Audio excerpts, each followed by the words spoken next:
Rais Mulima 1 Rigathi Gachagua, mpigeni makofi.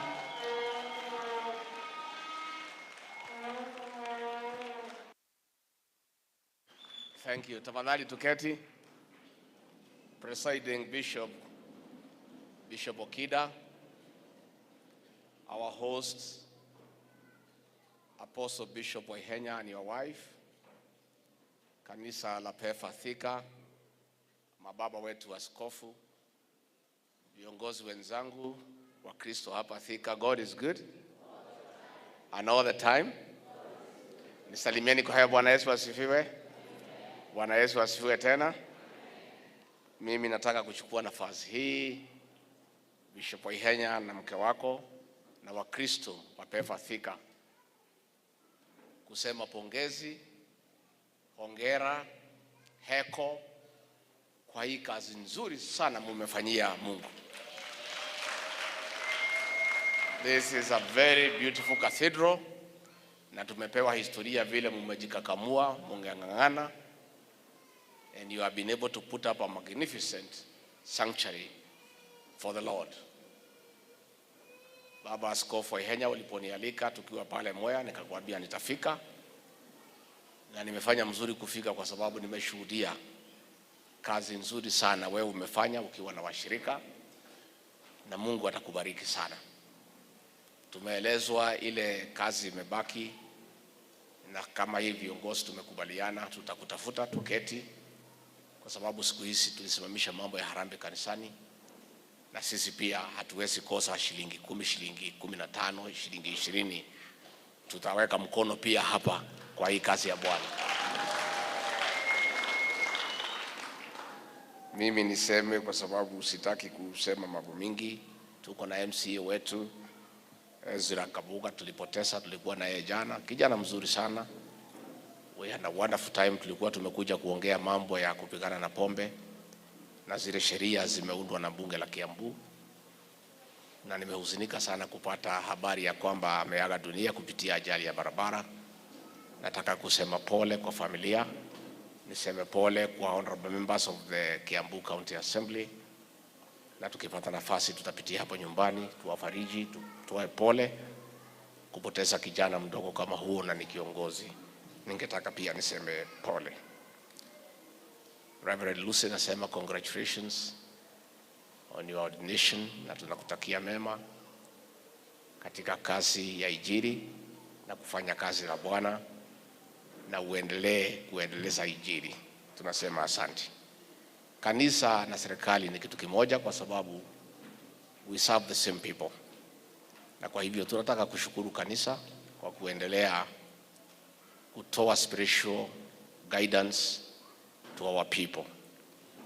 Sana sana tumesaidiana sana na kanisa kwa hii vita ya kupigana na pombe haramu na mihadarati. Na mimi nataka kuuliza makanisa zetu zote siendelea kutusaidia, because they are the moral conscience of society. Na kwa hivyo mababa askofu, kanisa letu la Pefa, muendelee kushirikiana na serikali, kuongea na watoto wetu na kuwaelekeza kwa ile njia ambayo inafaa. Nikiongeza tu kidogo, tumekuwa tukifanya kazi ya mabadiliko katika ukulima wa majani chai, and to a certain extent we have succeeded, to a certain extent we have not succeeded. Na ile shida iko katika sekta ya chai is a high cost of production, na nimekuwa nikiongea sana na watu ya KTDA ya kwamba wapunguze ile gharama pa kilo. Tumepata bei nzuri mwaka huu, lakini factories zingine zimepata bonus ziko chini, kwa sababu wasimamizi wa hiyo factory wameweka gharama ya production kuwa juu. Ndio unaona factories zingine zimerithika, zingine ziko chini, yet the quality of the tea was the same, the price was the same. So tukitaka kuuliza wakurugenzi wa KTDA wajaribu tafadhali, vile niongea na nyinyi Mombasa, tupunguze the cost of production. Juu ya hayo tunaendelea kutafuta mtambo wa orthodox tea, kwa sababu orthodox tea gharama bei yake iko juu by $1 as compared to CTC. Kwa hivyo tumekuwa na mpango na factory zetu za KTDA serikali za county na serikali kuu tusaidiane ya kwamba we upgrade ile production line ikuwe ya orthodox tea, ndio tuweze kupata bei iko juu ya kusaidia wakulima. Kwa mambo ya kahawa tumeendelea sana, na tuliita mkutano pale Meru ya coffee conference, na tukakubaliana mabadiliko tutafanya katika sekta ya kahawa. Turudishe Coffee Board of Kenya, turudishe the Coffee Research Institute, ndio mambo yetu iweze kutembea sawa sawa. Na ningetaka niseme tulitengeneza sheria na ninafurahi iko katika bunge la kitaifa. Niliona mheshimiwa Mchomba akichangia.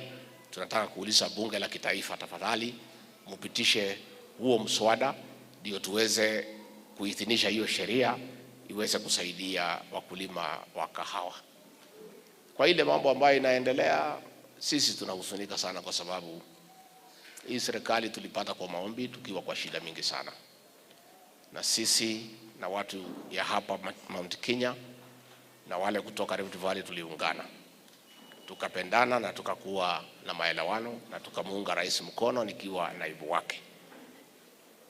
Ningetaka tu kuuliza rais wetu ajaribu tu aweke nyumba yake pamoja, tuweze kufanyia wananchi kazi.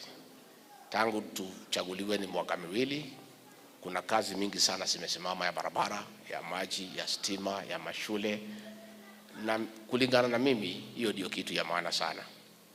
Hii maneno ya mipango ya kuumiza wengine na kutatiza wengine, hiyo maneno ukiiniliza haina haja, kwa sababu sisi tulipewa miaka 5 tufanye kazi.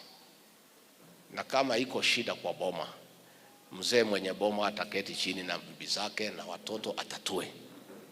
Lakini tukianza kutengana, I want to caution that the direction that is being taken ya kubomoa hii nyumba yetu, hii nyumba ikibomoka haitarudi tena. That is the truth.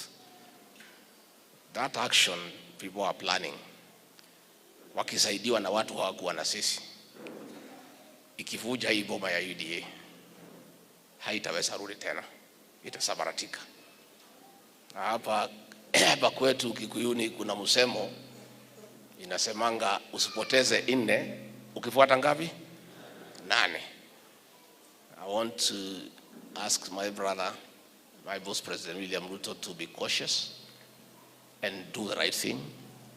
Let's keep our house together. Let us not be destructive.